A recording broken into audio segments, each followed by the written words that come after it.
Warganet dihebohkan dengan beredarnya sebuah video di media sosial Telegram Senin 22 Mei 2023, di mana dalam video tersebut merekam detik-detik diserangnya parit angkatan bersenjata Ukraina.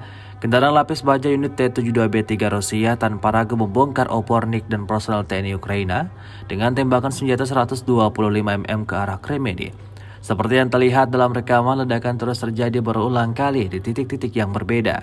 Sekelompok tentara Ukraina terekam kalang kabut dan tak dapat merespon serangan dari Rusia. Tidak diketahui pasti ada berapa jumlah korban jiwa dalam insiden ini, namun Rusia mengklaim serangan mereka meluluhlantahkan parit Ukraina. Peristiwa ini memancing beragam komentar dari warganet.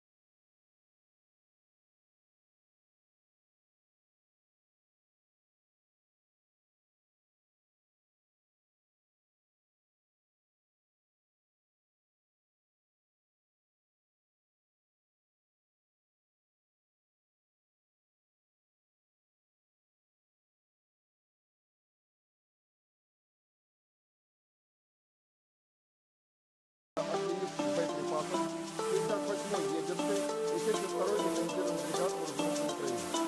За сутки нанесено поражение 103 артиллерийским подразделениям вооруженных сил Украины на огневых позициях, живой силе и военной технике противника в 143 районах. В районах населенных пунктов Яковлевка Донецкой Народной Республики, Житловка, Червоная Деброва Луганской Народной Республики.